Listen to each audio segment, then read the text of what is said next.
ಕೋಮು ಗಲಭೆಗೆ ನಾಗಮಂಗಲ ಅಕ್ಷರಶಃ ಹೊತ್ತಿ ಉರಿದಿದೆ.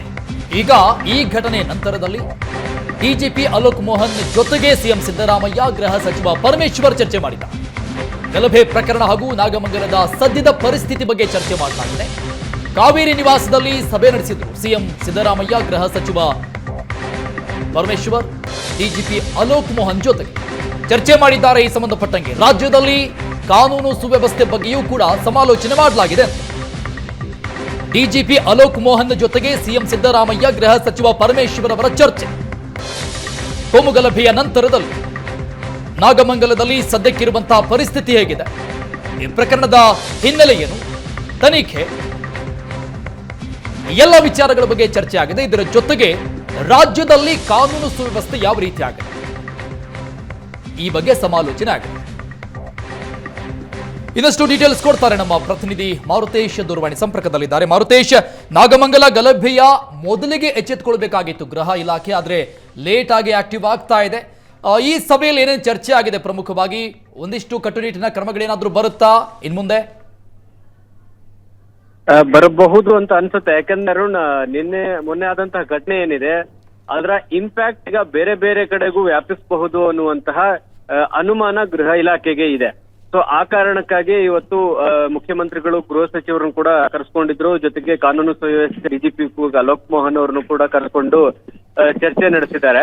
ಜೊತೆಗೆ ಈಗಾಗಲೇ ಈದ್ ಮಿಲಾದ್ನ ಆಚರಣೆ ಮತ್ತು ಅದರ ಮೆರವಣಿಗೆಗೂ ಕೂಡ ಒಂದಷ್ಟು ನಿರ್ಬಂಧಗಳನ್ನು ವಿಧಿಸಿ ಮತ್ತು ಕಟ್ಟುನಿಟ್ಟಾಗಿ ಮೆರವಣಿಗೆಗಳು ಸಾಗುವ ರೀತಿಯೂ ಕೂಡ ಈಗಾಗಲೇ ಡೈರೆಕ್ಷನ್ಸ್ ಬಂದಿದೆ. ಬಹುಶಃ ಈ ಸಭೆಯ ಔಟ್ಪುಟ್ ಇದೆ ಅಂತ ಕಾಣಿಸುತ್ತೆ. ಇದರ ಜೊತೆಗೆ ರಾಜ್ಯಾದ್ಯಂತ ಈಗಾಗಲೇ ಸಾಕಷ್ಟು ಕಡೆ ಇನ್ನೂ ಗಣೇಶ ಉತ್ಸವಗಳು ಕೂಡ ನಡಿಬೇಕಾಗಿದೆ, ಮೆರವಣಿಗೆಗಳು ಕೂಡ ನಡಿಬೇಕಾಗಿದೆ. ಸೊ ಹಾಗಾಗಿ ನಾಗಮಂಗಲದಲ್ಲಿ ಆದಂತಹ ಘಟನೆಯ ಪರಿಣಾಮಗಳು ಬೇರೆ ಬೇರೆ ಕಡೆಗೂ ವ್ಯಾಪಿಸುವಂತ ಆತಂಕ ಕೂಡ ಸರ್ಕಾರಕ್ಕೆ ಇದೆ ಮತ್ತು ಗೃಹ ಇಲಾಖೆಗೂ ಕೂಡ ಆ ಆತಂಕ ಇದೆ. ಸೊ ಹಾಗಾಗಿ ಅದನ್ನು ನಿಭಾಯಿಸುವಂತ ನಿಟ್ಟಿನಲ್ಲಿ ಒಂದು ಗಂಭೀರ ಚರ್ಚೆಗಳು ಕೂಡ ನಡೆದಿದೆ. ಮುಂದೆ ಯಾವುದೇ ಗಣೇಶ ಮೆರವಣಿಗೆಗಳು ಇದ್ದಾಗಲೂ ಕೂಡ ಬಹಳ ಕಟ್ಟುನಿಟ್ಟಾಗಿ ಮೆರವಣಿಗೆ ಸಾಗುವ ರೀತಿಯಾಗಿ ಪೊಲೀಸ್ ಸಿಬ್ಬಂದಿಯನ್ನು ನೇಮಿಸುವಂಥದ್ದು, ಜೊತೆಗೆ ಎಲ್ಲಿ ಸೂಕ್ಷ್ಮ ಪ್ರದೇಶಗಳು ಇದಾವೆ ಅನ್ನುವಂಥದ್ದು ಈಗಾಗಲೇ ಪೊಲೀಸ್ ಇಲಾಖೆಗೂ ಕೂಡ ಗೊತ್ತಿದೆ. ಎಲ್ಲೆಲ್ಲಿ ಸೂಕ್ಷ್ಮ ಪ್ರದೇಶಗಳಿದಾವೆ, ಎಲ್ಲೆಲ್ಲಿ ಹಿಂದೆ ಈ ತರದ ಘಟನೆಗಳು ನಡೆದಿದ್ದಾವೆ ಅನ್ನುವಂಥದ್ದು. ನಾಗಮಂಗಲದಲ್ಲೂ ಕೂಡ ಈ ಹಿಂದೆ ನಡೆದಾಗ್ಲೂ ಕೂಡ ಈ ಬಾರಿ ನಡೆಯುವಾಗ ಅಲ್ಲಿ ಎಚ್ಚರಿಕೆಯನ್ನು ವಹಿಸಬೇಕಾಗಿತ್ತು. ಎಚ್ಚರಿಕೆ ವಹಿಸದಲ್ಲೇ ಇರುವಂತ ಪರಿಣಾಮಕ್ಕಾಗಿ ಈ ಘಟನೆ ನಡೆದಿದೆ ಅನ್ನುವಂಥದ್ದು ಸ್ಪಷ್ಟವಾಗಿ ಗೊತ್ತಿದೆ. ಯಾಕಂದ್ರೆ ಕಳೆದ ವರ್ಷ ಕೂಡ ಇದೇ ಜಾಗದಲ್ಲಿ ಘಟನೆ ಆಗಿತ್ತು. ಸೊ ಅದನ್ನ ನಿಭಾಯಿಸುವಲ್ಲಿ ಪೊಲೀಸ್ ವೈಫಲ್ಯ ಇತ್ತು. ಹಾಗಾಗಿನೇ ಇನ್ಸ್ಪೆಕ್ಟರ್ ಅನ್ನು ಕೂಡ ಅಮಾನತು ಮಾಡಿದ್ದಾರೆ.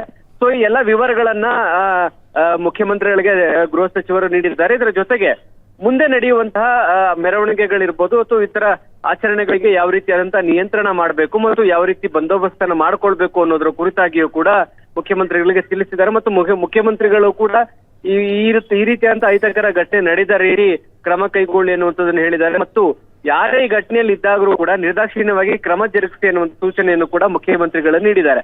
ಆ ಹಿನ್ನೆಲೆಯಲ್ಲಿ ಮುಂದೆ ಈದ್ ಮೆರವಣಿಗೆ ಇರಬಹುದು, ಜೊತೆಗೆ ಗಣೇಶೋತ್ಸವದ ಮೆರವಣಿಗೆಗಳಿರ್ಬೋದು, ಇಲ್ಲಿ ಬಹಳ ಕಠಿಣ ಭದ್ರತೆಗಳನ್ನ ನಿಯೋಜನೆ ಮಾಡೋದಕ್ಕೂ ಕೂಡ ಸೂಚನೆಯನ್ನ ಕೊಡಲಾಗಿದೆ. ಮತ್ತು ಅಲ್ಲಿ ಈಗ ಸಾಕಷ್ಟು ಕಡೆ ಏನಾಗ್ತದೆ, ಈ ಮೆರವಣಿಗೆಗಳೇ ತಲವಾರು ಪ್ರದರ್ಶನ ಇವೆಲ್ಲವೂ ಕೂಡ ನಡೀತಾ ಇದೆ. ಅಂತದ ಕಡೆಗೆ ಕಡಿವಾಣ ಹಾಕುವಂತ ಪ್ರಯತ್ನವನ್ನು ಕೂಡ ಮಾಡಬೇಕು ಮತ್ತು ಅಂತದಕ್ಕೆ ಯಾವುದಕ್ಕೂ ಅವಕಾಶ ಕೊಡಬಾರದು ಅನ್ನುವಂತ ಸೂಚನೆಯನ್ನು ಕೂಡ ಕೊಟ್ಟಿದ್ದಾರೆ. ಜೊತೆಗೆ ಗಣೇಶೋತ್ಸವ ಮೆರವಣಿಗೆಯ ವೇಳೆ ಸೂಕ್ಷ್ಮ ಪ್ರದೇಶಗಳಲ್ಲಿ ಹೆಚ್ಚು ಭದ್ರತೆಯನ್ನು ನಿಯೋಜಿಸಿ ಯಾವುದೇ ಗಲಾಟೆ ಆಗಂತೆ ಎಚ್ಚರಿಕೆ ವಹಿಸಿ ಅನ್ನುವಂತ ಸೂಚನೆಯನ್ನು ಕೂಡ ಮುಖ್ಯಮಂತ್ರಿಗಳು ನೀಡಿರುವಂತದ್ದು. ಅರುಣ್, ಥ್ಯಾಂಕ್ ಯು ಮಾರುತೇಶ್ ಎಲ್ಲ ಡೀಟೇಲ್ಸ್ಗೆ.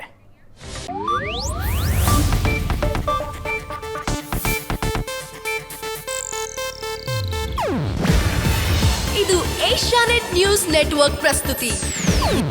ನೀವು ನೋಡ್ತಿದ್ದೀರಾ ಏಷ್ಯಾನೆಟ್ ಸುವರ್ಣ ನ್ಯೂಸ್.